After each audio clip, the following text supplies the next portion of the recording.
Welcome back, everybody. It is the finale of Hail to the King, the Godzilla 70-year retrospective. So many movies, so many shows. There's a lot of Godzilla in there, and we covered it in 16 weeks. We watched everything this year for the 70th anniversary, and we were so excited. It's been a wild journey. Had such a great time with the two gentlemen that are joining me tonight for the finale, but have been there the entire time. That's right. Trevor Stottlemyer from Ambassador Radio Media and Sir Sturdy himself from the Horror Sir Sturdy podcast and Popcorn and Pints. Go check out this fine shows and more. Go down and follow them. I have all their information down in the descriptions. But guys, we're going to get started. And tonight we're talking about Monarch, Legacy of Monsters, the TV series that came out that ties into the Monsterverse. And then we're going to be ranking our Godzillas.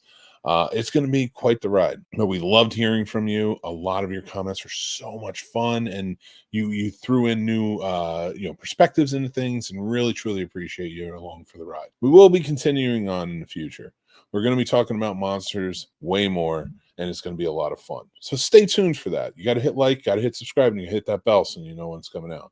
But I want to say thank you so much for watching us and being a part of the ride. I also want to thank our sponsor of this video, and that's right, Skillshare. Skillshare, thank you so much. If you guys want to learn anything, head over to Skillshare. They're giving 1 month free, and they have tons of courses that you can take.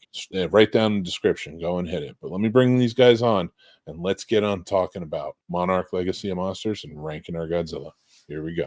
Welcome, gentlemen, back again. We did it. We made all the episodes too. We did. Like, all three of us were on all the episodes. That's a hard feat in today's world. In the world of broadcasting, and whether it's online or whatever, when it comes to that kind of thing, that's amazing. So that's a feat in itself. Yeah, this is like real life stuff, people. This is, we're not all in the same state. Me and Trevor are close-ish, but we're not all in the same state, city, whatever. Yeah. We all have lives, believe it or not. I mean, you see 16 weeks of this, but we do have lives outside of this, guys. We really, I promise you we do. And as fun as this journey was, as much as we all gained appreciation and love for each other, we need a break. And so it's gonna be like a bittersweet thing, and not even a break from each other, just a break from this franchise. I'm getting, I was talking to Mick about this, and you get franchise fatigue. And I was telling him, I was like, just back in October over on Horror with Sir Sturdy, we started off with Nightmare on Elm Street versus Friday the 13th, and then this past January we started with, of course, Godzilla. And over on Popcorn and Pints, we were doing Star Wars and Star Trek. So I literally have franchise fatigue, and I need a break from it. So this is just coming at a great, great, great time. But it was such a fun journey.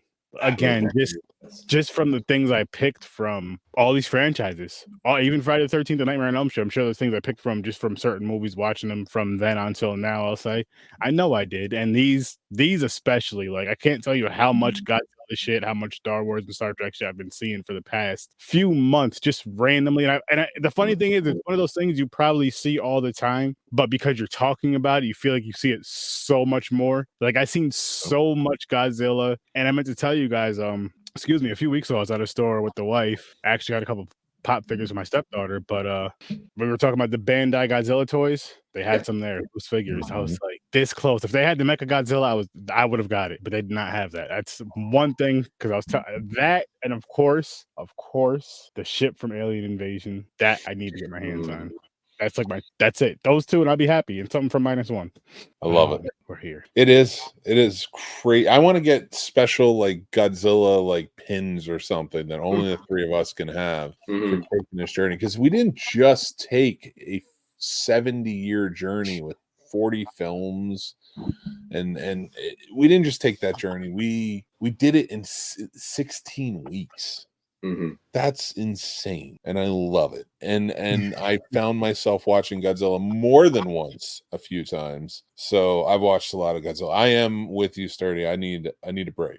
I concur, but I also have to very much agree with Sturdy that watching franchises, you can get franchise burnout, but you start seeing a lot of things, especially when, as you said, it leads to a conversation about each film or whatever. especially Star Trek. I mean, as you watch Star Trek and then you put it within the confines of when it originally was released, you start going, well, I'm seeing stuff everywhere. But it's amazing, you know, how these franchises literally just become part of our culture.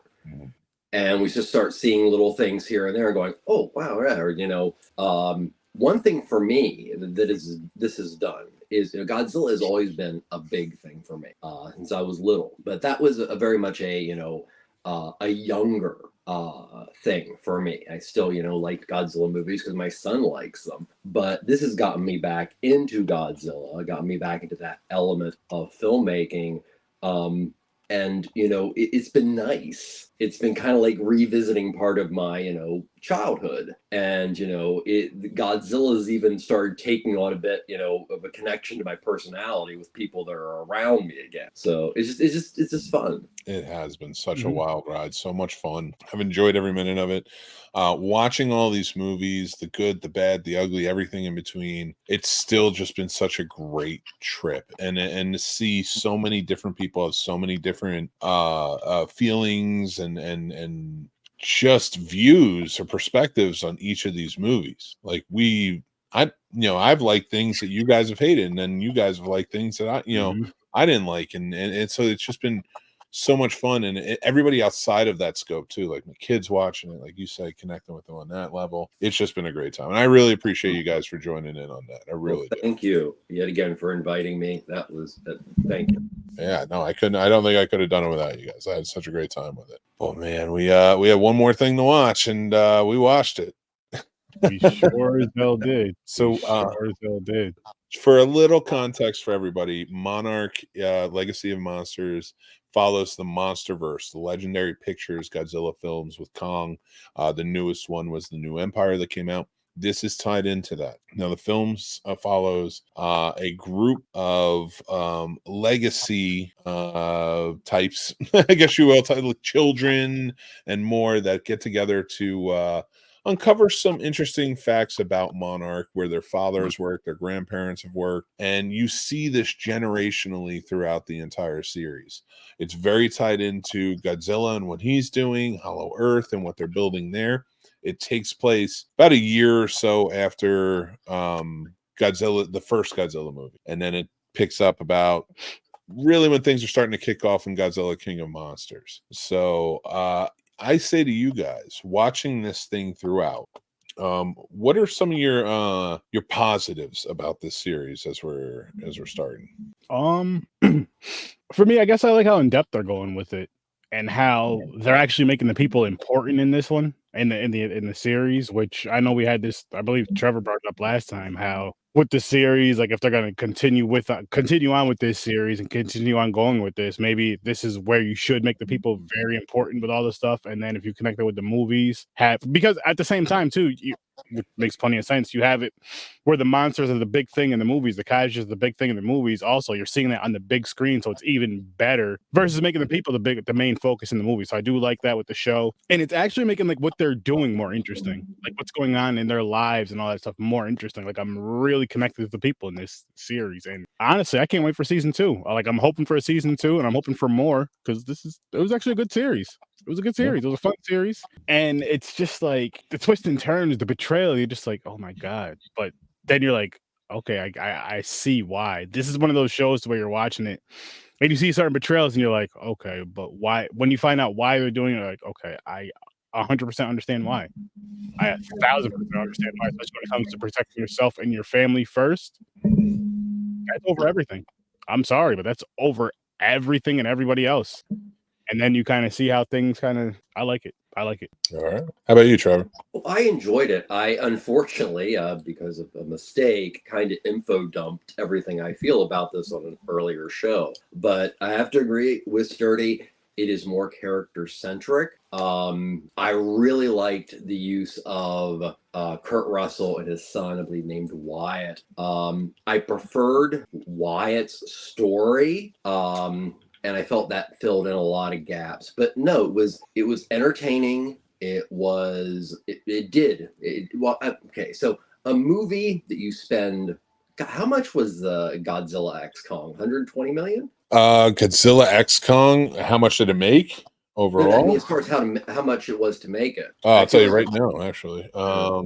I have I've saved a lot of Godzilla stuff for the last It few might be months. 200. I don't know. It turns budget was 135 to 150. So I would say It's closer to pretty the good. 150. Yeah. Well, a show in itself, you have to look at it. It's like making, and nowadays shows have to be made as well as movies. Mhm. So you're not going to get the budget that a movie gets. You're going to get a smaller budget, and you have to fill in so much more time, which makes it, perfect for filling in information about the storyline or Monarch.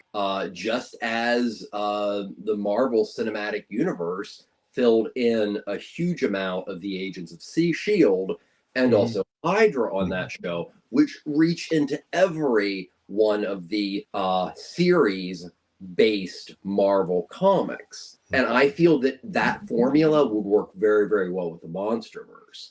And that's pretty much what I can say about the show. It just was really nice. I wasn't disappointed that there wasn't a lot of Godzilla. I liked that. So when he did show up, it was like wham, bam, bam, boom. And it also is a nice show to introduce new monsters. Mm-hmm. You Yeah. can kind of get an idea, like, okay, if we introduce this monster, do they take on some, cultural interest in themselves? Like, are we selling toys of this? Okay, we can put this in the movie. So yeah, I mean, it's as good as you possibly could want for being a television series or a streaming series, and also the monsters they delivered on their budget. Yeah.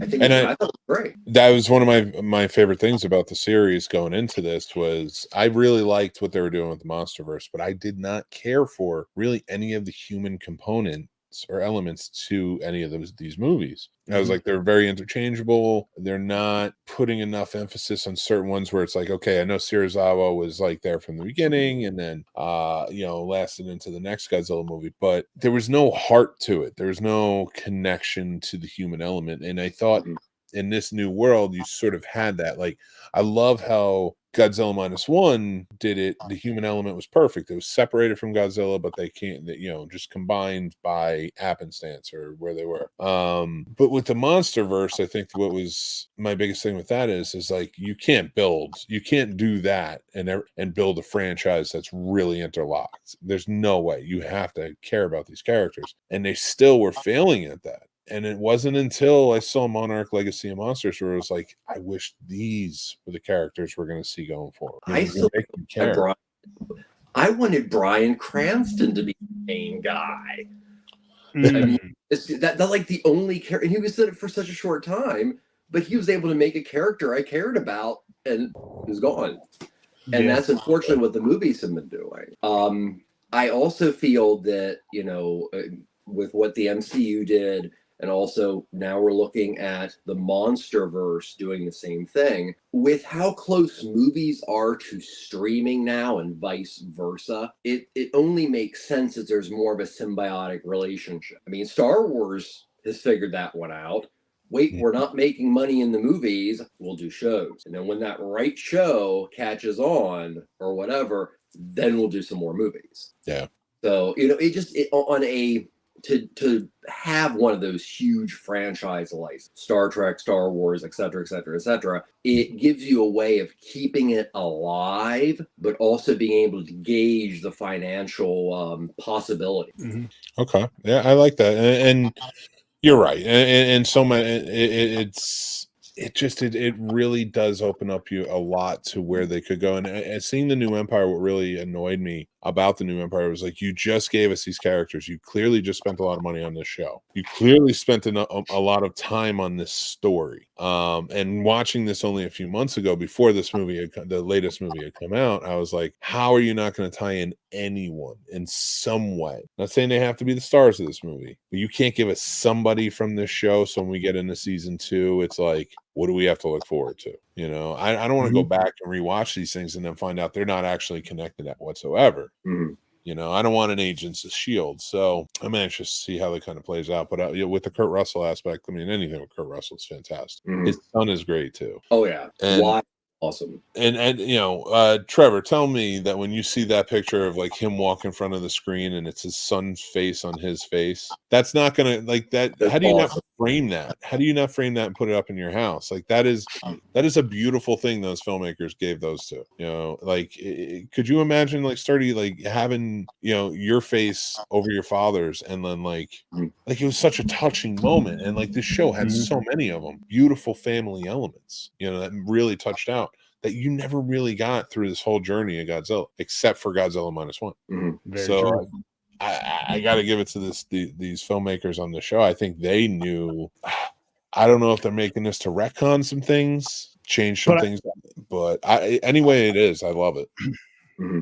I feel like you can afford to do that more so, which I know they did correct it. I know they did do it in -1 as far as putting the human element and human importance in the films, make them useful in the film, so to speak. And I know you can do that a lot easier in the series and in the show. And how you were saying earlier, how like the little bits that they did show Godzilla, it was awesome, it was magnificent, it was wonderful. And like I said, I want to see more of this show. I want to see more of this series. I want to see another season, maybe 2 more seasons or whatever, because I really do feel like it's a smart time with film, especially where you're making franchise films. So why not make a series on the side to where you can build up, because then you can build up the characters. You don't have to quote unquote, I don't want to say waste the movie, but you don't have to waste time in the movie to build up these characters to where you can really develop a lot of characters in a show and a series, and people are going to be here for it because you can build up these characters, have something happen at the end of whatever episode, and then you're focusing on that for a couple episodes, and then you're building up this next. You're getting to learn all these characters within 10 episodes. You're learning every single character, whether you love them or you hate them, and then boom, the movie comes, or you're doing another whole season, then boom, the movie comes if they're connected with the movie. And it's like, I already know these people. I don't have to even learn about these people. Now we can get to the big task that they were building up the first couple seasons of. They did the little stuff, the fun stuff, but now we're getting to the big thing. We could just focus on that.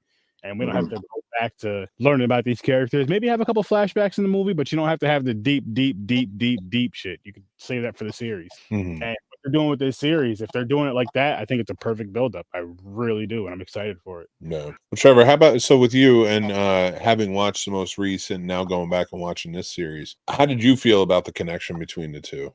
I mean, as far as the most recent Godzilla film versus,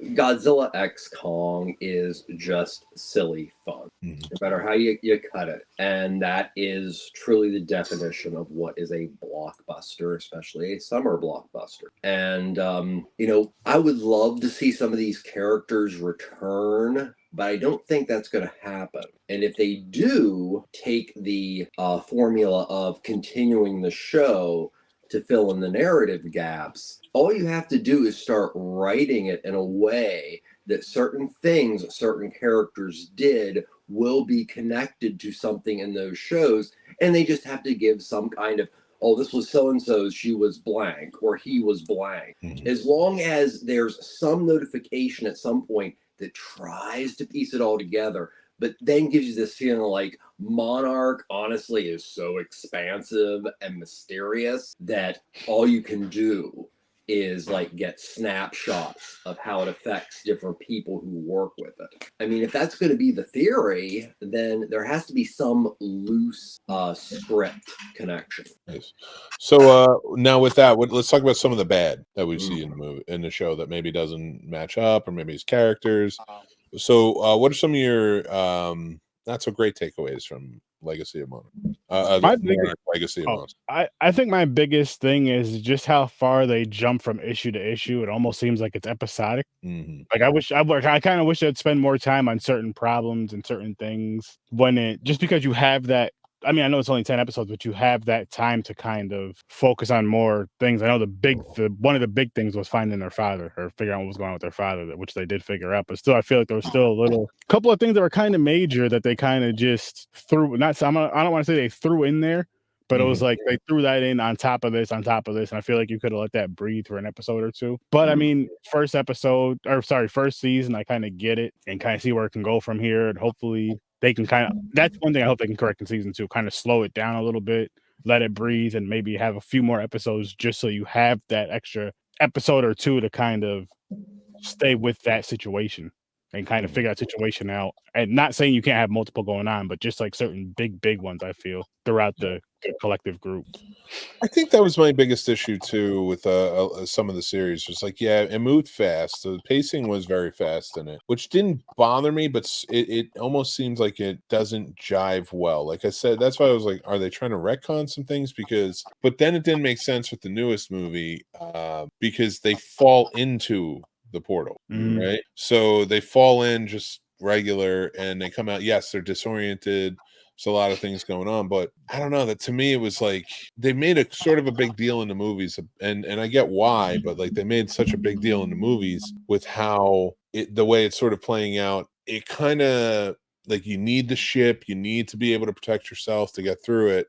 Only the Titans can come in and out, and then all of a sudden, like, people fall through and they're fine. You know, like there's no fall, there's no nothing to it. So it's, I don't know, it's just a lot with it, and it just like that bothered me. How are you going to have this whole subversion plot of we need to help Godzilla, and that's a taboo thing a year after Godzilla attacks, but the doctor who's running Monarch, Serizawa, feels the same way, and he's trying to convince everybody. I get there's like an extremist way of thinking maybe, or how it plays in, but like, and you're gonna lock up a guy in a retirement home who's still young and he founded Monarch, like you're just not gonna take him seriously. Like it was, there's a lot to it that kind of like felt disjointed to me. But to your point with what you were saying, Sturdy. Yeah. So how about you, Trevor? What were some of the ones things?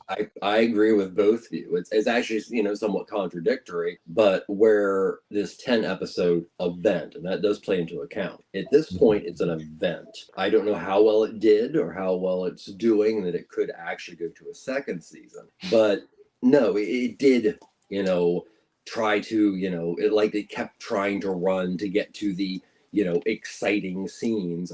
The episodic way it worked, I didn't care for it. Honestly, I wish they would have done a truly non-linear plot line where it was more going back and forth in things that thematically made sense, so you could build, you know, at the same time. As, you know, spending too much time here and then too much time here, you know, can seem like ping pong.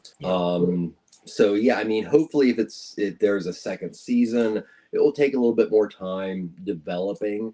But yet again, I have to say that, you know, it feels hypocritical to say anything bad about the character development in the Monarch show compared to the movies, because yeah, they're doing a so much better job. So yeah, I mean, there's so much that can be fixed, but I'm just happy there's something to, you know, kind of fill in the gaps. I wish there was just, and I hope they were renewed for a season 2. So everybody go check out the first season. You know, because I am excited about that. I hope they somehow, at least, I don't care if you like, I love Kurt Russell. I love seeing Kurt Russell. He was one of the main draws to go check this out. I don't need him to come back, but if you're not going to get him to come back, somehow work Wyatt back in there. They were your two best characters, in my opinion. With the one who played the grandmother, Keiko. You know, well, I realize grandmother's hard to say when she looks so young, but Keiko's character in that, she was a fantastic character as well. So I'm glad she'll be back, hopefully. But I think you need the Russells in there somehow, or at least one of them. So hopefully they can remedy. It's an interesting. Kurt. So then maybe you could try to catch up and put Kurt in one of the films. I mean, that would make sense because it's Kurt Russell. You know, he's, you know, it's a name connected. So I think, as you're going to say, sorry. No, I was agreeing with it. You know, honestly, for me, when I think about, you know, what in these movies I'd love to learn more about is, number one, I'd love to learn a lot more about the eco-terrorist, in the history of the eco-terrorist, because that was a really interesting subplot that they did nothing with. And then from there, now maybe this is a little too Pacific Rim, but it's only mentioned and shown once. But I'd also love something that would connect to the underworld of kaiju genetics and the black market. And that would be interesting to me, to put, you know, a gritty style of, like anything, now we're living with kaijus. What's the, dark side of that, That'd be interesting, yeah, for sure. And I hope they explore that more, especially because you're going to get spin-offs, especially with as big as the New Empire was. We're going to get spin-offs. We're getting a season 2. I'm sure we're going to probably see if there's any more excitement behind it or grows anymore. We'll probably get more spin-off series as well. It's a franchise I'm not afraid to see go away. I like it. Keep it going for now. Now, before we move on to our rankings, which I'm a little sad to get to because that's like our final thing for this whole endeavor. What are maybe some theories that you guys have based off the show and seeing the new MonsterVerse movies? Where do you think it's going? Just it could be wild, it could be whatever you want. Let's go around the horn and say our theories. I'll kick us off. So my theory is that yes, the Ghidorah head that they had for Mechagodzilla was controlling that, but I think that the eco-terrorists stole a different Ghidorah head, and I'm hoping they turn it into Gigan. And maybe in the next Godzilla movie, you get Godzilla versus Gigan, MonsterVerse style. Ooh. Better have 4 chainsaw blades on each hand, like Final Wars. Learn from the good ones. So, what theories do you guys have for me?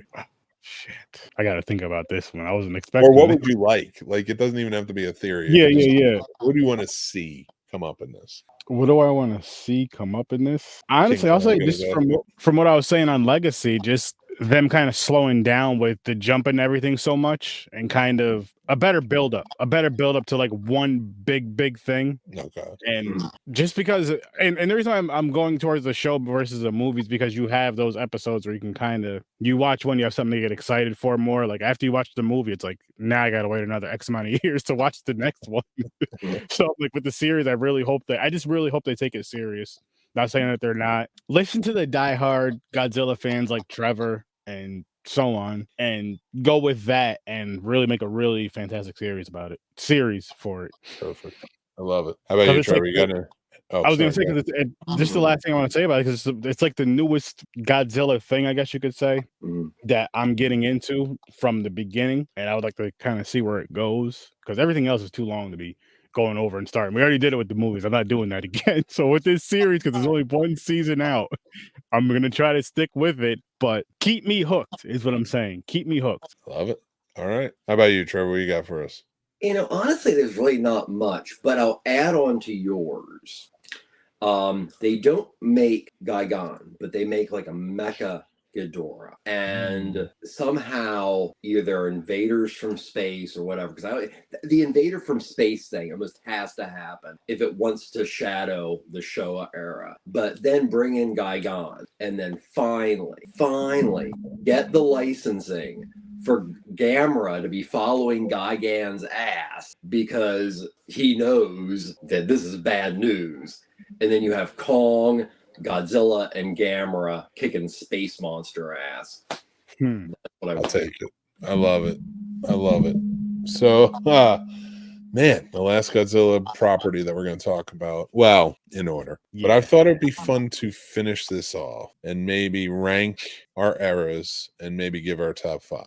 How's that sound? Okay. I'll kick us off with, how about we just go around top 5, and then I'll go around the eras, and then you guys tell me what's your favorite for maybe the eras. Sounds good.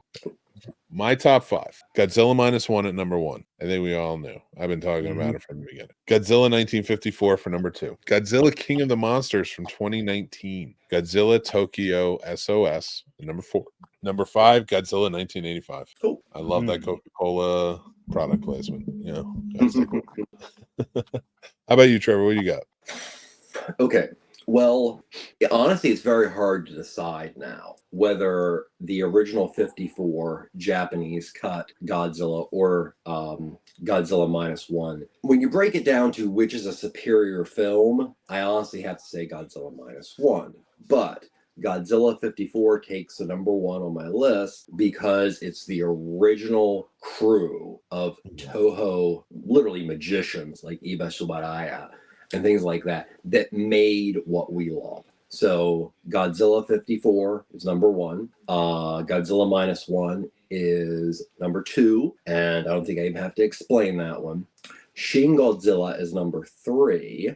Number 4 is Godzilla versus Hedorah, or Godzilla versus the Smog Monster, for 2 reasons. Number 1, it was always my favorite as a child. I don't know, I was a weird kid. And also, it was honestly the most experimental Godzilla at that point that was trying to bring it up culturally to that time. And also, without that movie, there's a third one, the MonsterVerse might not exist because of the damned director Bono, who was, blacklisted because of that movie. Our MonsterVerse exists. And my number 5 is a split. It was really, really hard, and you guys might be surprised by these. Part 1 of number 5 is the Japanese cut of Godzilla vs. Kong, just because it really is amazingly sarcastic, and its tone of really being kind of wicked funny when it comes to the advertising industry and everything. It just works. And then my other one that's a standout, because there's so many great films, is All Monsters Attack.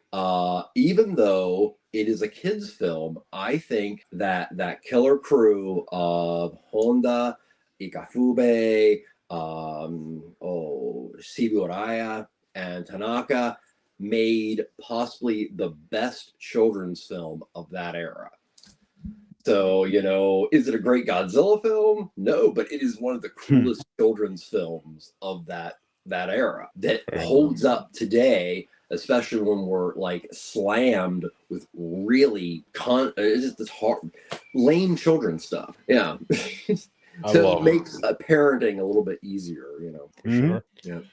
Sturdy, what's your top 5, my friend? All right. Some of these may surprise you guys, but like everyone, I've been telling you guys since I've seen this movie. -1 is my first number 1. Love it. Amazing movie. I can't wait to see it in color, but love that one. Number 2 for me is Godzilla King of the Monsters from 2019. Then Godzilla vs. Kong from 2021. Had a great time with it. Here's where my surprise kicks in. Number 3, Invasion of the Astro Monster. Nice. I just had it wasn't even that great of a movie. Just how ridiculous and silly it was. Then the freaking ship. I was like, yes, and I will get one of those.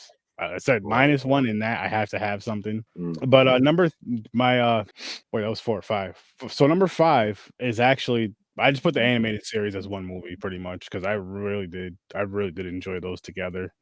And then I have a little honorable mention, Godzilla vs. Mechagodzilla, the first one, just because the whole love of Power Rangers, and I remember seeing that, and just that was the first thought and the first feeling I got was that almost made my top 5. But you could honestly flip flop between that and the animated, between 5 and honorable mention. But yeah, those are mine for this. Fantastic list, gentlemen. Fantastic lists. Well, I thought to finish off, we'd go around. I'm gonna yell out. Oh, not yell out, but I'm gonna say an era, and let's just go around. I'll kick it off. We'll go to Sturdy, and then Trevor, and then what our favorite movie from that era was. Sound good? Yes, sir. Let's kick it off from the beginning. How's it sound? The Showa era. I am Godzilla 1954. I think that's the best in the series, personally. So, Sturdy, what you got? Invasion of the Astro Monster. What you got first, Trevor? I'm gonna have to say 54. The original Japanese cut of 54, just because it is that question when you're looking about eras of things. That was the nucleus. That was that started the whole ball rolling. Yeah, I'm right there with you. The Heisei era. So for me, it was Godzilla 1985. I just enjoyed the whole thing. Godzilla vs. Mechagodzilla 2, from what I can remember, because now I'm just like, these are just some errors. It's been a minute. Oh, that's a good one. That's a good one. It's been a minute. All right. And Trevor, what you got? Godzilla versus Biollante. Good one. Good one. All right, let's go. Let's move on to the Millennium era. I will count 1998 in that, but I doubt it's going to be anybody's favorite. And mine would be from the Millennium era, Godzilla Tokyo SOS. Godzilla 1998. I hate you. No, I'm joking. Final Wars. You're finishing off with that? Final Wars. Better be. I wasn't big on this era. This one, yeah. I'm with you. on that one for sure. I have I to didn't agree really with you, SOS. Yeah, I think it's that story was so much fun. But I'm right there with you on Final War. I love Final Wars. I don't care what anybody says. Final Wars is fun. I love it. It was, revisiting it over time, I appreciated it more than when it first came out, and it seemed so against the grain of Godzilla. Watching it with older eyes and seeing what Godzilla has been, turned into and whatever, it was a nice little oddity, and it was fun. Mm-hmm. Yeah, I'm with it. All right, Godzilla MonsterVerse era. I'm going Godzilla King of the Monsters. I'm with you on that. Godzilla King of the Monsters. Really, not Kong? I'd give you that. I didn't see Kong Skull Island, so I fairly can't put that on there.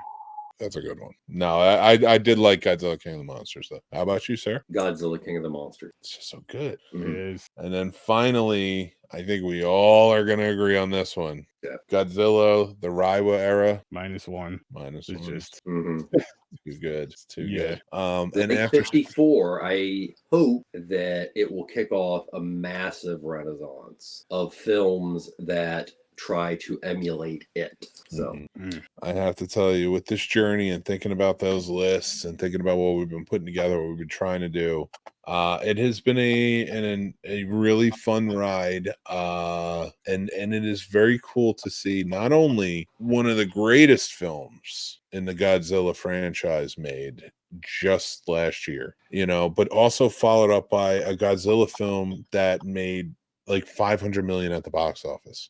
Good. He truly is the greatest kaiju monster, whatever you're looking for. He is the king of all monsters. And this has been a wild journey. I just want to say thank you guys so much for joining with me on it. It was an experiment and we got through it. And 16 weeks of it was a lot. And I just appreciate all of your input and just being along for the ride. And this is just a really fun journey. So I truly, truly appreciate you guys. I truly appreciate everybody watching. When we turn this into a podcast, if you're listening to it, thank you so much for just joining in. This has been great. Make sure you go down in the description and you follow Sir Sturdy and you follow Trevor over at Ambassador to Radio Media and Horror Sir Sturdy and Popcorn and Pints. They're so much fun, great shows, great people doing amazing things to keep you entertained. So I hope you guys will go and follow them. Thank you again to our sponsor of this episode. Appreciate you for Skillshare. You want to learn more about physics and how things work in Godzilla? I don't know about that, but physics you can. Skillshare will teach you, and so much more. So go check out Skillshare. Thank you. You get your first month free with them. But appreciate all of you watching. Make sure you hit like, hit subscribe, hit that bell, so that way you know when more shows like this come out and other great shows as well. I just want to say thank you again and being a part of this and being a part of Patreon and helping to keep this channel going. If you are a member of our Patreon, we truly appreciate you. Love you, and you guys are all amazing.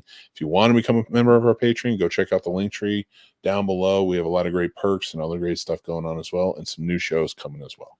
So guys, until next time, I'm Mick Manhattan from the Scene Snobs. Thank you for joining in. Remember to be kind, stay classy, and take care of yourself, because that's important. Take care. Peace.